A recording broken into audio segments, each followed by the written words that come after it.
May dulot ang Nalubog na floodlight sa tubig dagat. After natin mabuksan, ito ang bumungad sa atin.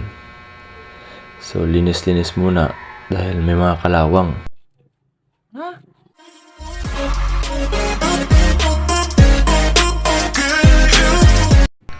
So what's up mga kuys, nandito na naman tayo sa panibagong video natin sa araw na ito. Isang 200 watts LED floodlight. Ang branding nga pala nito mga kuys ay Bosca. So pagbukas natin, ganito yung ating nasilayan sa kanya, sa loob niya. Bali, ang nangyari dito mga kuys ay nahulog sa tubig dagat at hinayaan lang nila na lumipas pa ang ilang linggo bago sa atin ikinonsulta mga kuys. So bali, umiilaw pa nga naman kasi. So nung binuksan natin mga kuys, ang una agad natin tinignan dito ay yung kanyang LED. So kung hindi nyo alam, ito ay parallel. Ibig sabihin negative to negative, positive positive, lahat ng linya niya. Bali ang supply niya ay isang 3.7 kuys na battery, lithium ion. So, nakaparallel din yung battery niya. So, unang-una natin tinitwaste agad dito mga kuys ay yung LED, yung LED beads niya.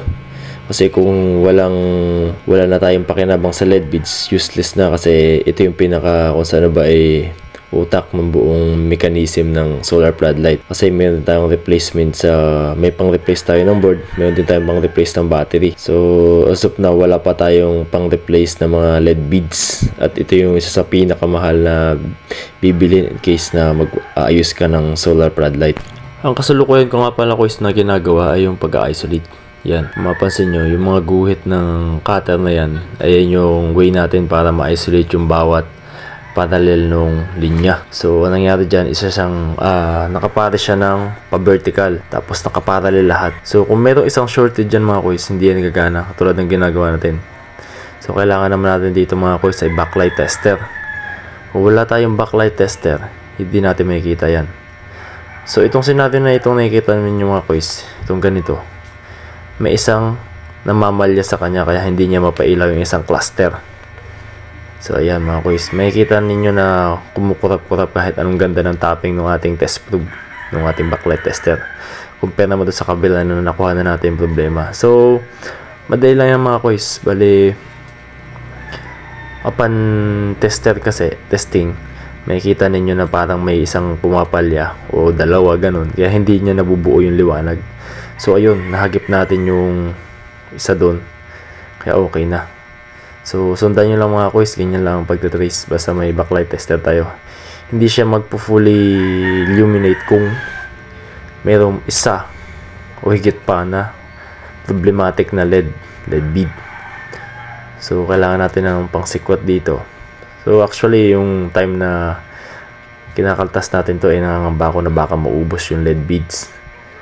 Kasi, nangyari nga mga kuys, tinatanggal natin. Pero, pansin ko naman na karamihan pa rin ay malilinaw pa. Kasi by physical inspection mga kuys, makikita na natin na may problema ang LED. At dito naman tayo mga kuys sa board nya.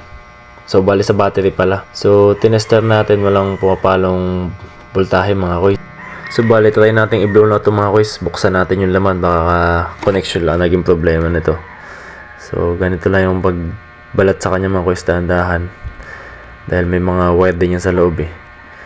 Pero ito na yung kanyang hinahinatan mga kuys. Pagbukas natin, ganito siya.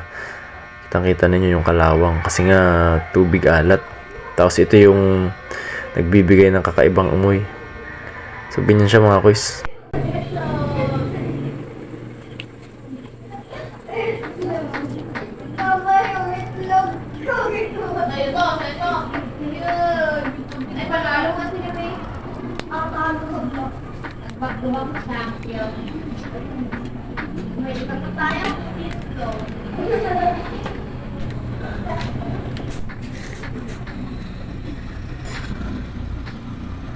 So bali ito naman yung BMS niya mga kuys, yung control board ng battery natin.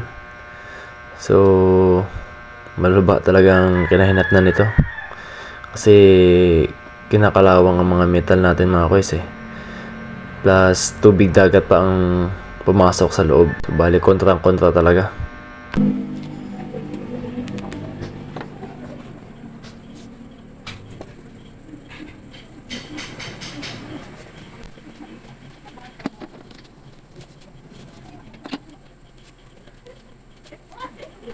So kita niyo mga kois, so try tayo ngayon ng tester. Yung sila, hiwa-hiwalay na sila. So wala talaga mga kois, by point lang. At wala natin akong planong buhayin ito mga kois. Gaya nung ginagawa natin sa ibang battery natin na ino-connect natin direkta sa charger para pasukan ng voltaheng maliit.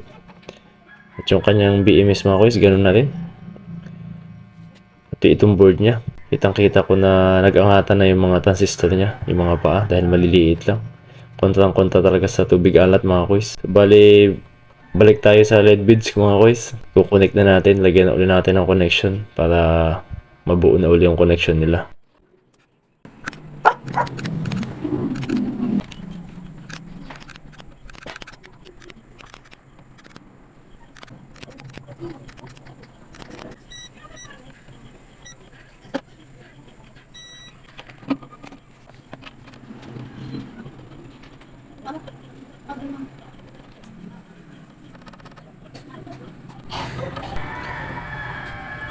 Bali, may nahagip ulit tayo mga kois na shorted.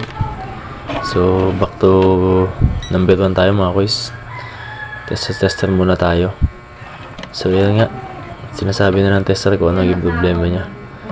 Nag-short lockdown yung ating linya. Kaya parehong connected. So, hindi talaga natin ito mapapailaw. So, sa ngayon, pinaka-the best natin ay tanggalin muna yung possible na nag-short. So, disconnect ulit. I-isolate ulit natin mga kois para nakita natin yung problema. Balikan lang natin ng pump natin yung lead. So bali mga kois, nag-illuminate na yung ating mga LED beads. Bali, iti-testing na natin mga kois yung kanyang pangkalahatan kung mag-illuminate lahat ng LED beads niya.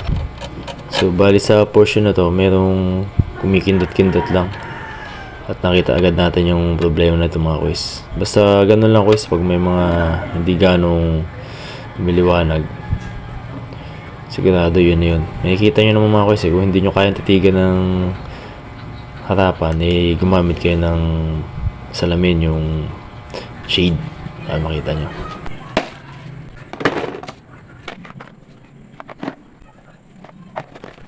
At sa punto nga ito mga kois ilalagay na natin yung tatlong parte niya, yung battery kung saan i-spot weld na natin sa strip niya para meron siyang jumper na matibay-tibay na mag-hold sa kanya. So ganyan lang mga kois, kailangan lang rin talaga ng spot welder kung talagang papasukin nyo itong linya na ito.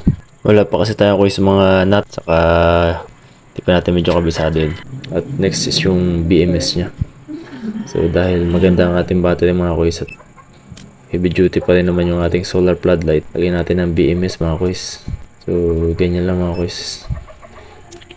So ito nga pala mga kois, itong portion na ito yung hindi ko na-expect na masunog yung kanya sa likod, kaya nilagyan natin ng shrinkable PVC. Nang sa ganun mga kois ay hindi natin ma-internally short yung battery natin, kasi for sure pag kaya na-short nyo on the spot yan, makikita nyo bubula yan or worse pumutok sa harapan ninyo.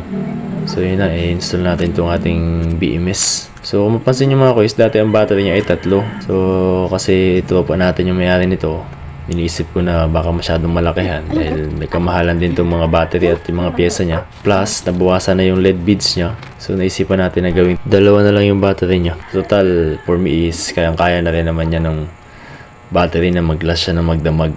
So bali nilagay na rin natin kois yung kanyang bagong board. Tinap na rin natin sa LED beads. So ito na ngayon kinalabasan niya. So ayun na mga kois, as you can see, parang bago na ulit. Hindi kayang i-capture ng camera natin yung liwanag. Sana ba blinded by the lights tayo? Ika nga. So to install mga kois, lagyan lang natin to ng shrinkable PVC rin para hindi siya kakalog-kalog. Then test ulit tayo. So okay na to mga kois. So salamat sa panonood at nakaabot tayo hanggang dito.